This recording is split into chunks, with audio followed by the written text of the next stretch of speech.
जाता है। इस तरह से हमारा जवाब होगा सी। इसी प्रकार दूसरे प्रश्न पर हम चलते हैं। माता भोजनम पचती, अस्य वाक्यस्य वाच्य परिवर्तनम कुरु। कुरुत। माता भोजन पकाती है, ये कर्तृवाच्य का वाक्य है। इसको हम चूंकि कर्म दे रखा है इसलिए हम इसको कर्मवाच्य में बदलेंगे। कर्मवाच्य का नियम ये कहता है कि जब हम कर्तृवाच्य के किसी भी वाक्य को कर्मवाच्य में बदलते हैं तो कर्ता में तृतीय विभक्ति हो जाएगी। तो कर्ता में यहाँ पर माता कर्ता है इस वाक्य में, तो माता शब्द की तृतीय विभक्ति होती है मात्रा। फिर भोजनम कर्म में प्रथमा विभक्ति होती है, तो यह कर्म में प्रथमा विभक्ति यहाँ पर।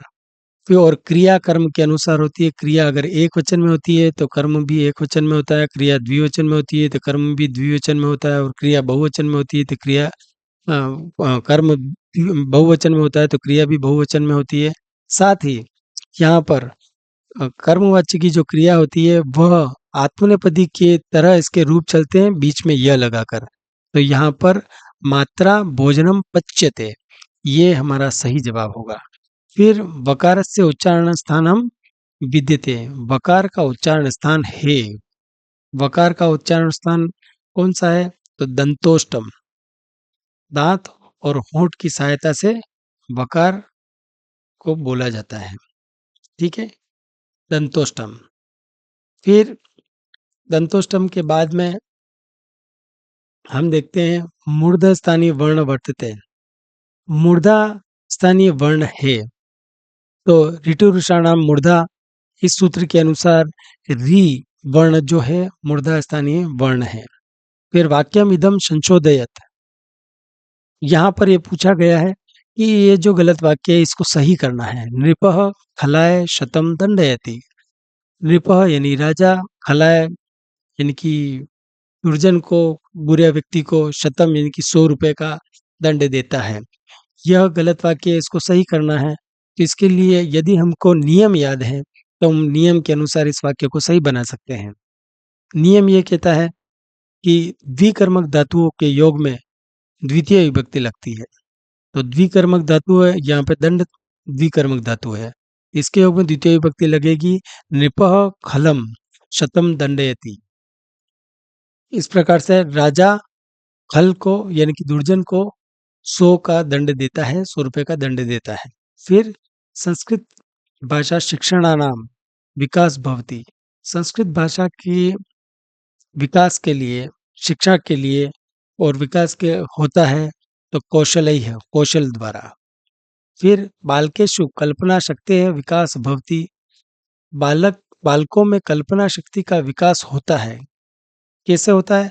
कथा कथन विधि द्वारा, कथा कथन विधि से ही बालकों में कल्पना शक्ति का विकास होता है।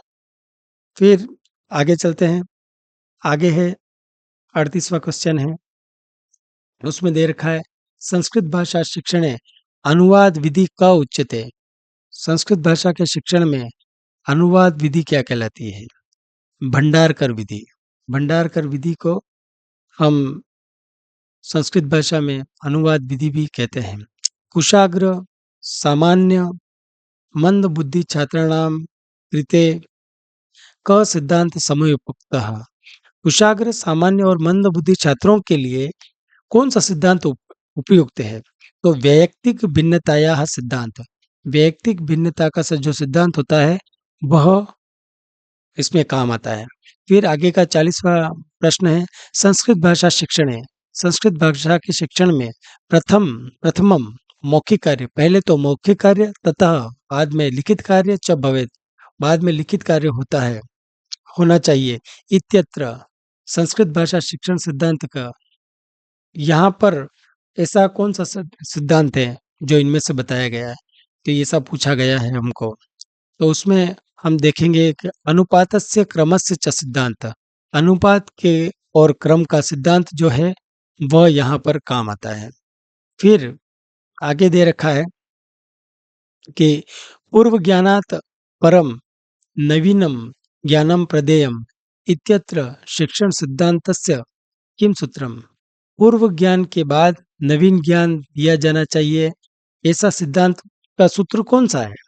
तो यहाँ पर ज्ञाता ज्ञातम प्रति, ये जो ज्ञाता ज्ञातम प्रति ये जो सिद्धांत है, ये जो सूत्र है, वो यहाँ पर लागू होगा। फिर आता है वापिस कि गुरुमुखम इति साधनम विद्यते। गुरुमुखम साधन है किसका? श्रवण कौशल का। श्रवण कौशल का जो सिद्धांत जो अ, श्रवण कौशल जो है उसके माध्यम से ये गुरुमुखम उसका साधन बनता है। फिर संस्कृत अध्यापनस्य श्रव्य दृश्य साधनम विद्यते। संस्कृत अध्यापन के लिए सुनना और देखना होता है। किसमें होता है? प्रतिकीर्ति, श्यामपट्ट, दूरदर्शनम, ध्वन्याभिलेख। तो दूरदर्शन में अपन देख भी सकते हैं और सुन भी सकते हैं। फिर संस्कृत भाषा शिक्षण समये नगरस्य भौगोलिकी स्थितिम् अवगन्तुं कस्य अधिगम साधनस्य प्रयोग कर्तुं शक्यते। संस्कृत भाषा के शिक्षण के समय नगर की भौगोलिक स्थिति का की जानकारी के लिए हम कौन से अधिगम साधन का प्रयोग करने में सक्षम हो सकते हैं? तो उसके लिए मानचित्र, वहाँ का मानचित्र होगा तो हम उसको देखने में उसमें सक्षम होंगे। फिर आगे है पाठ्य पुस्तकस्य स्थानं शिक्षणे महत्वपूर्णं विद्यते। पाठ्य पुस्तक के स्थान शिक्षण में महत्वपूर्ण होता है। महत्वपूर्ण क्या होता है? यहाँ पर बता रखा है, बालका नाम ज्ञानस्य सीमाया विस्ताराय। बालकों की ज्ञान की सीमा का विस्तार करने के लिए व्यावहारिक ज्ञानस्य संपादनाय, व्यावहारिक ज्ञान को देने के लिए छात्रेषु स्वाध्यायं प्रति रुच्य रुचि उपादनाय, छात्रों में स्वाध्याय के प्रति रुचि को उत्पादित करने के लिए, रुचि को बढ़ाने के लिए उपयुक्ता नाम सर्वेशा नाम उद्देश्य नाम संपादाय, इन सभी की उद्देश्यों की पूर्ति के लिए। तो ये तीनों ही उद्देश्यों की पूर्ति के लिए है, इसीलिए यहाँ पर डी सही होगा कि उपयुक्ता नाम सर्वेशाम उद्देश्य नाम संपादनाय। इस प्रकार से यह यहाँ पर उपयुक्त सभी होगा। फिर आगे चलते हैं। आगे हम देखते हैं आगे की स्लाइड में 46वां प्रश्न है कि शिक्षण विधि में समीकरणे शिक्षा स्तरस्य उन्नतिकरणे च सहायकं भवति। शिक्षक विधियों में के समीकरण में शिक्षा स्तर के उन्नति के लिए सहायक होता है। क्या होता है? पाठ्य पुस्तक या मूल्यांकन या गृह कार्य या अध्यापन। तो यहाँ पर मूल्यांकन सही होगा। फिर छात्रों की छात्राणां गृह कार्यस्य मूल्यांकन भवितुं शक्नोति। छात्रों के गृह कार्य का मूल्यांकन करने में सक्षम होता है। तो क्या होता है? बाह्य मूल्यांकन के द्वारा या साक्षात्कार के द्वारा या आंतरिक मूल्यांकन के द्वारा या संभाषण के द्वारा। तो यहाँ पर ये आंतरिक मूल्यांकन के द्वारा हम छात्रों के गृह कार्य का मूल्यांकन करने में सक्षम हो सकते हैं। फिर आगे का प्रश्न है शलाका परीक्षा भवति। शलाका परीक्षा होती है। मौखिका अंतर्गता, मौखिक के अंतर्गत, लिखिता अंतर्गता, लिखित के अंतर्गत, उभया अंतर्गता, इन दोनों के अंतर्गत या प्रश्नांतर्गता के प्रश्न के अंतर्गत। तो यहाँ पर इसका जवाब होगा मौखिका अंतर्गता, यानी कि मौखिक के अंतर्गत। फिर छात्राणाम दैनिक कार्याणां सर्वासां परीक्षाणां च मूल्यांकनं भवेत्। छात्रों के दैनिक कार्यों और सभी परीक्षाओं का मूल्यांकन होना चाहिए। आंतरिक मूल्यांकन से, बाह्य मूल्यांकन से, सतत मूल्यांकन से या परीक्षा से। तो यहाँ पर इसका आंसर होगा आंतरिक मूल्यांकन, आंतरिक मूल्यांकन से। फिर संस्कृते मौखिक परीक्षया कस्य कौशलस्य मूल्यांकनं कर्तुं न शक्यते। संस्कृत में मौखिक परीक्षा द्वारा किस कौशल का मूल्यांकन नहीं किया जा सकता है? श्रवण का, पठन का, भाषण का, लेखन का? तो यहाँ पर उत्तर होगा लेखनस्य, यानी कि जब हम मौखिक परीक्षा के द्वारा किसका मूल्यांकन नहीं कर सकते, लिखित का नहीं कर सकते हैं, स्वाभाविक सी बात है। फिर यहाँ पर आगे आता है कि एक अधोलिखित अपठितम गद्यांशम आधारीकृत्य प्रश्नः 51 से 55। अधोलिखित आगे लिखे हुए अपठित गद्यांश, जो अपठित गद्यांश है उसके आधार पर प्रश्न पूछे जाएंगे। तो उसके लिए पहले इस गद्यांश को पढ़ना पड़ेगा।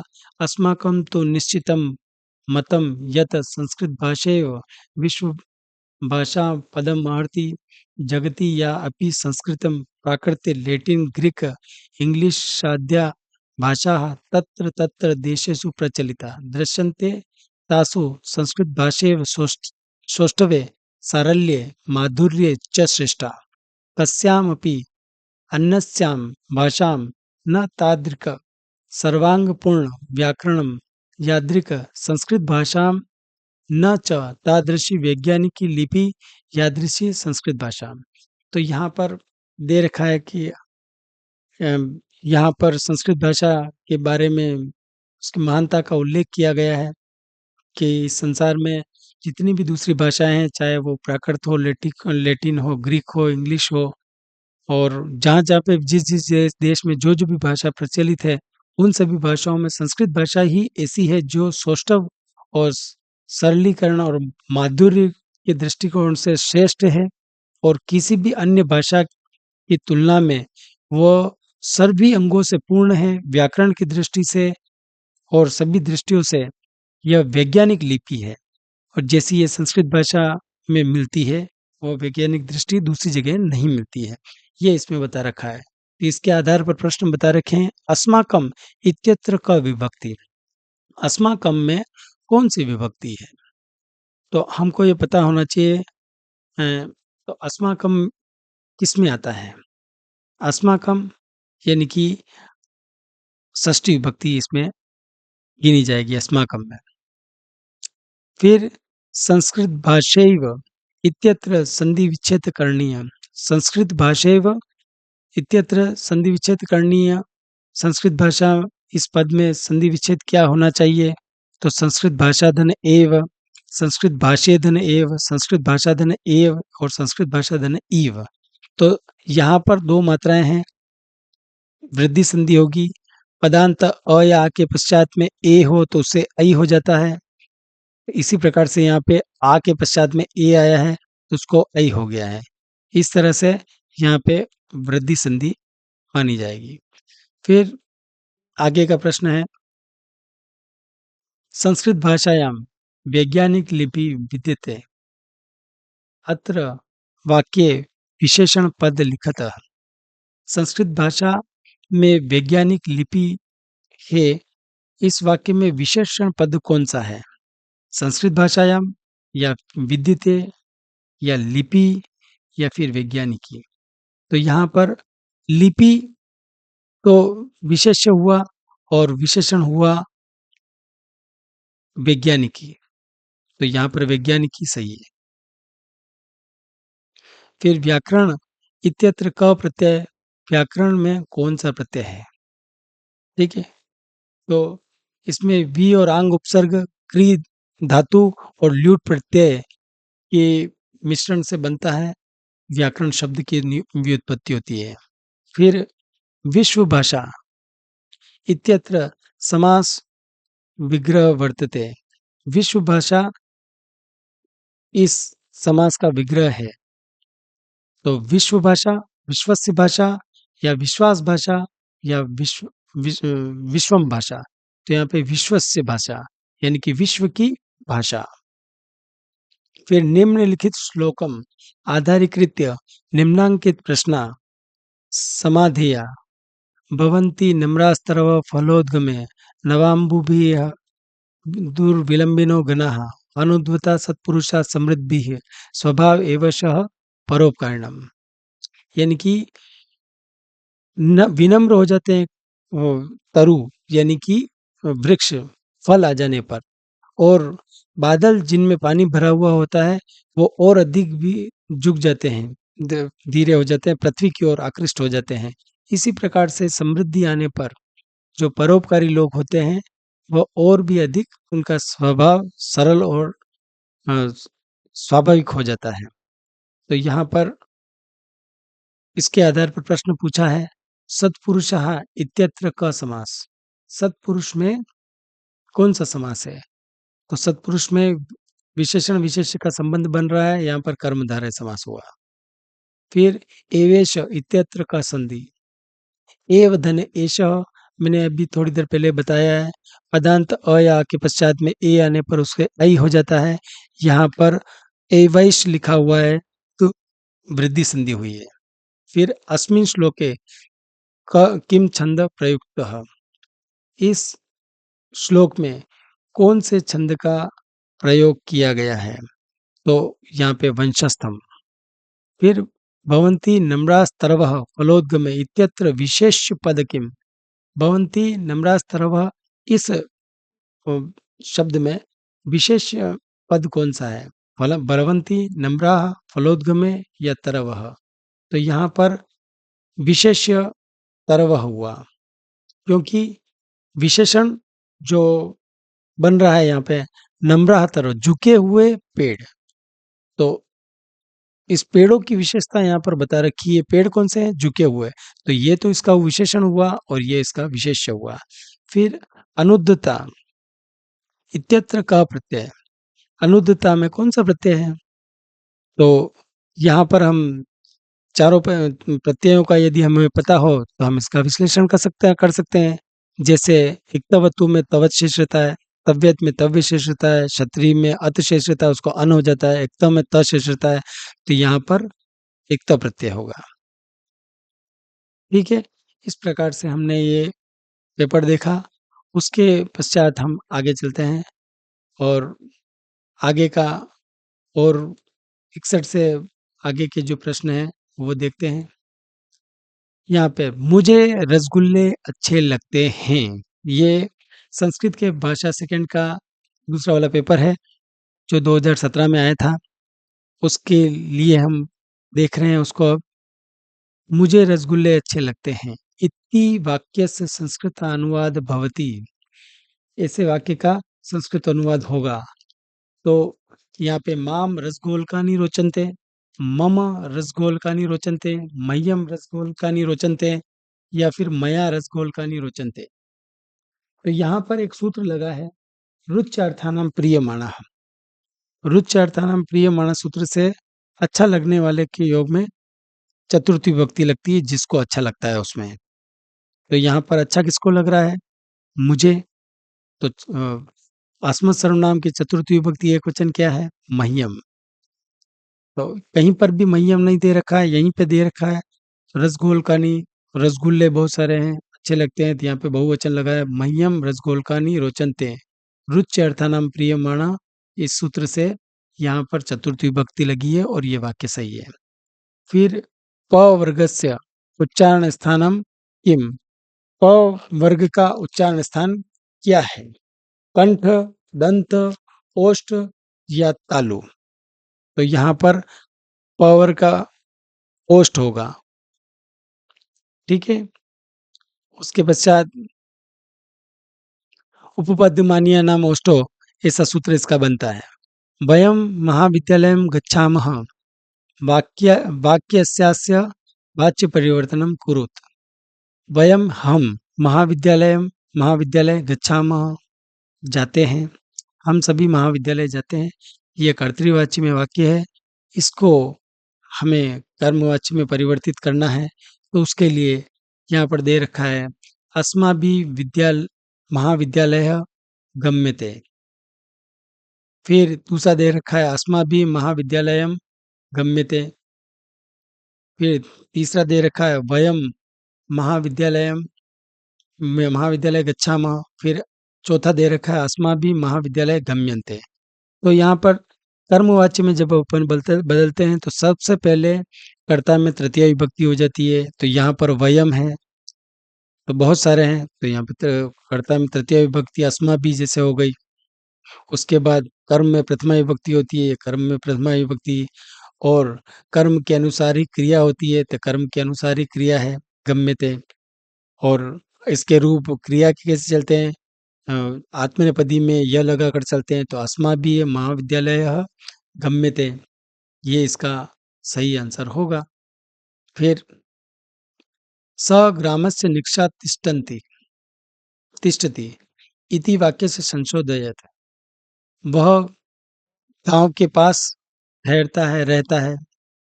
तो इसको हम सही करना है, इस वाक्य को।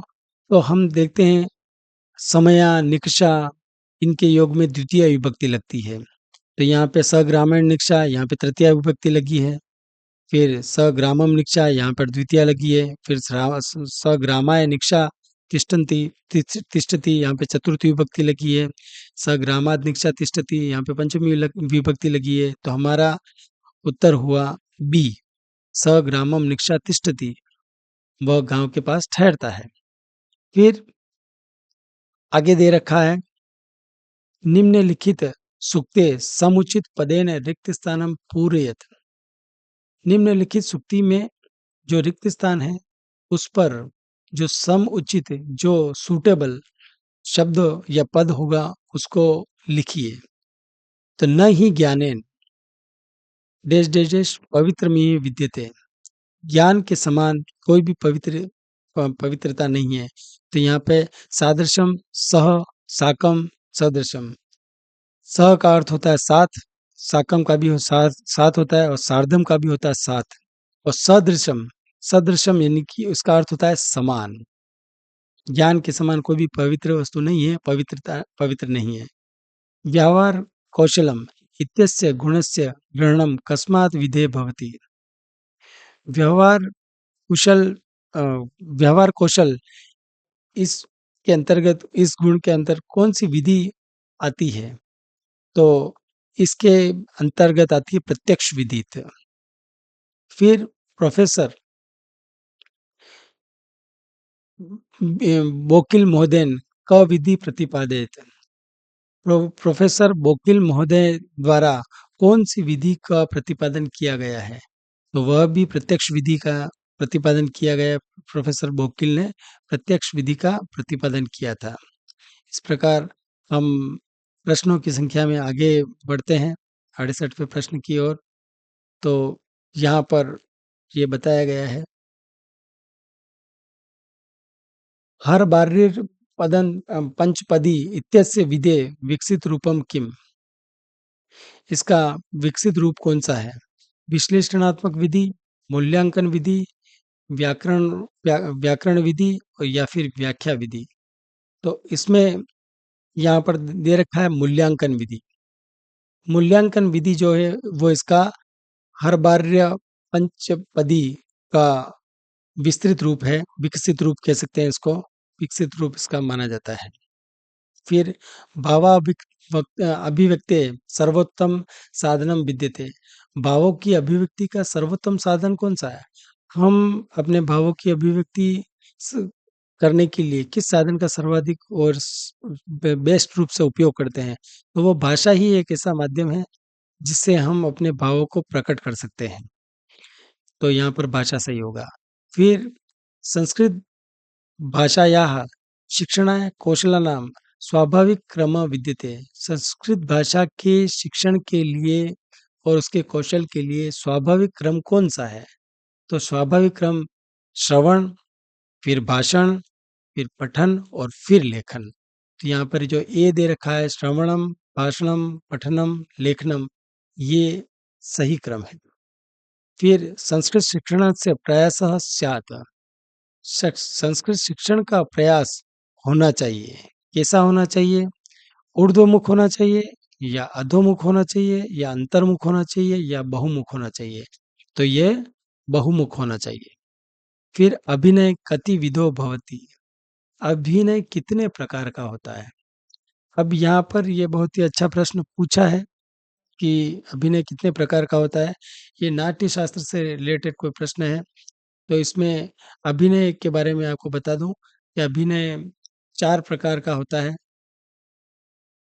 चारों प्रकार में एक तो आंगिक होता है, आंगिक में अपनी अंग की भंगिमाओं के आधार पर हम ये प्रदर्शित करते हैं अपने अभिनय को कि अपने अंगों के बनावट और अपने अंगों के चाल-चलन वगैरह उससे अपन बताते हैं कि अ, अभिनय करके बताते हैं। फिर दूसरा होता है वाचिक, हम बोल कर बताते हैं कि अपने संवादों के माध्यम से प्रकट करते हैं। तीसरा आहार्य होता है, वो अपने कपड़ों से बताया जाता है। जैसे कोई राजा है, चाहे कोई भिखारी है, तो उसकी वेशभूषा से फिर वो अपने अभिनय को प्रकट करता है।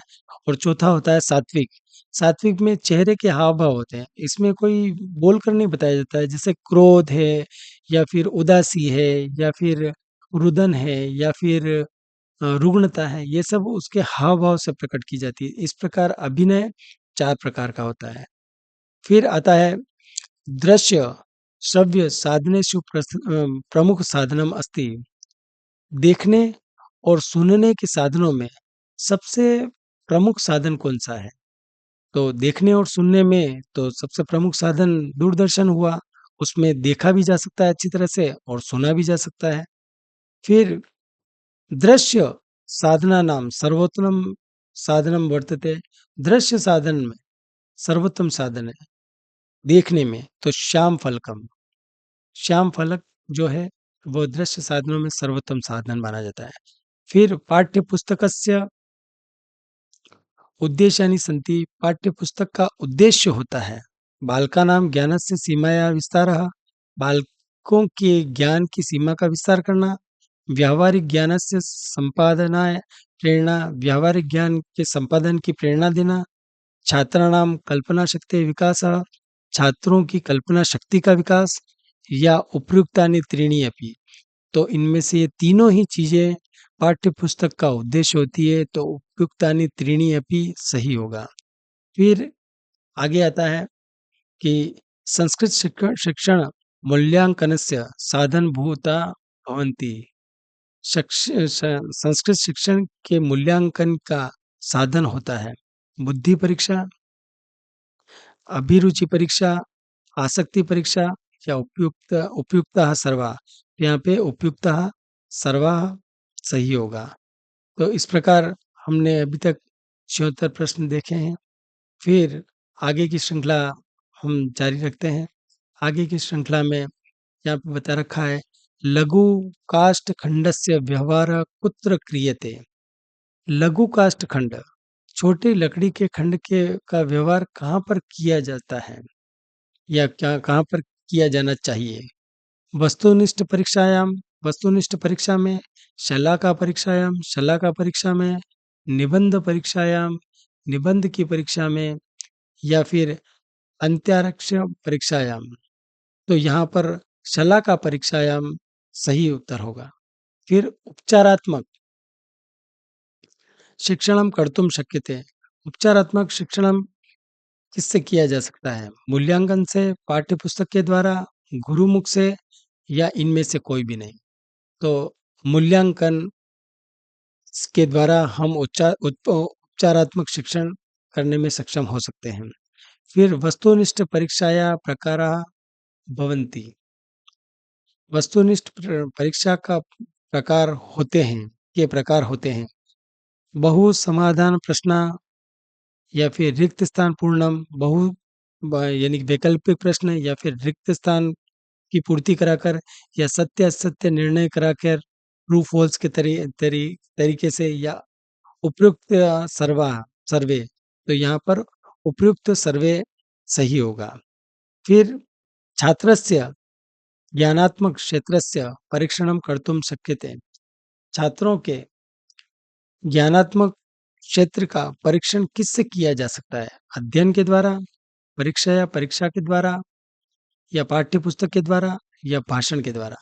तो परीक्षा के द्वारा हम उसके छात्र के स्तर का को पहचान सकते हैं कि वो किस स्तर पर है। इसी प्रकार से आगे यहाँ पर एक गद्यांश दिया गया है, उसके आधार पर हमें 81 से लेकर 85 तक के जो प्रश्न हैं उनके उत्तर देने हैं। तो हम देखते हैं कि इसके उत्तर किस प्रकार से दिए जा सकते हैं। यदि गद्यांश पढ़ने की आवश्यकता होगी तो हम गद्यांश पढ़ेंगे और गद्यांश को पढ़े बिना ही अगर उत्तर दिया जाना संभव है तो इसको भी देख लेते हैं। ज्ञानेन इत्यस्मिन् पदे का विभक्ति। ज्ञानेन, ज्ञानेन में कौन सी विभक्ति है? तो ज्ञानेन तृतीय विभक्ति है। फिर निर्गद्यते इत्यत्र क धातु, तो यहाँ पर नि उपसर्गे गद धातु है, तो यहाँ पे गद। फिर ये गद और यहाँ पर ये तृतीय विभक्ति। फिर कर्तुम इत्यत्र क प्रत्यय, कर्तुम, यहाँ पे तुम आ रहा है तो तुमुन प्रत्यय, तुमुन प्रत्यय में तुम शेष रहता है, करने के लिए, इस प्रकार से इसका रूप बनेगा। फिर आगे के प्रश्न है, इसमें अंधकारावृतम, अंधकार आवृतम में कौन सा समास है? तो अंधकार से आवृत, अंधकार से आवृत, अंधकारेण आवृतम, तृतीय तत्पुरुष से समास हुआ, अंधकारेण आवृतम। फिर विद्येव इत्यस्य पदस्य संधि विच्छेद भवति। विद्येव, यहाँ पर पदांत अ या आ के पश्चात में ए आवे तो उसे ऐ हो जाता है। यहाँ पर दो मात्राएं दे रखी है, विद्याधन एव, विद्याधन एव यहाँ पर सही होगा। वृद्धि संधि यहाँ पर हुई है, विद्याधन एव, अंधकारेण आवृतम इसका हुआ और विद्याधन एव इसका हुआ। फिर निम्नलिखित श्लोकम आधारीकृत्य अधोलिखिता प्रश्नाः 86 से 90 तक समाधेया, समाधान कीजिए, ऐसा इसमें बता रखा है। तो पदेऽस्मिन् कस्य छंद प्रयोगः अस्ति? पुरस्कृता वर्त्मनि पार्थिवेन प्रत्युग्धा पार्थिवेर्धर्म पत्न्या तदनन्तरे सा वीरराजधेनुः दिनक्षापमन मध्यतेव संध्या। तो यहाँ पर छंद पूछा गया है, तो छंद के बारे में आपको बता दूं कि एक तो इंद्रवृजा छंद, फिर उपेंद्र विजा छंद और वंशस्थ छंद और उपजाति छंद। तो यहाँ पर इंद्र विजा और उपेंद्र विजा दोनों ही लगभग लगभग समान ही होते हैं और इन दोनों का मिश्रण उपजाति कहलाता है। उपजाति छंद में 11 इंद्र विजा और उपेंद्र विजा में 11-11 वर्ण होते हैं, यहाँ पर है, ये उपजाति छंद का उदाहरण है।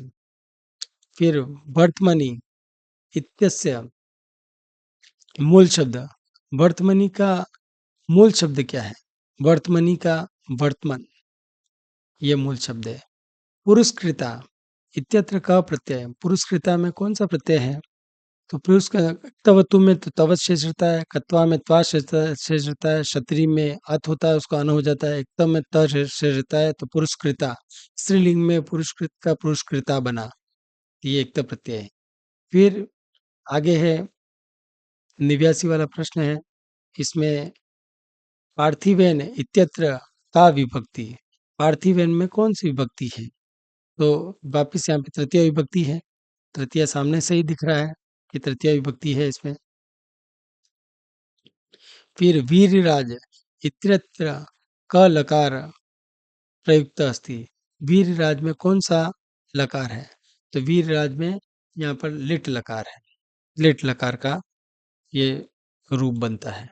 इस प्रकार से हमने 2017 के रीट के पेपर का हमने इसमें समाधान दिया है और इसको अच्छी प्रकार से हमने देने का प्रयत्न किया है। फिर भी इसमें यदि आपको कुछ समझ में नहीं आया हो और इसमें किसी भी प्रश्न का आपको और भी कुछ समाधान चाहिए हो या फिर इसमें कुछ सुझाव चाहिए हो आपको, या कुछ पूछना हो तो आप कमेंट बॉक्स में हमसे पूछ सकते हैं। धन्यवाद।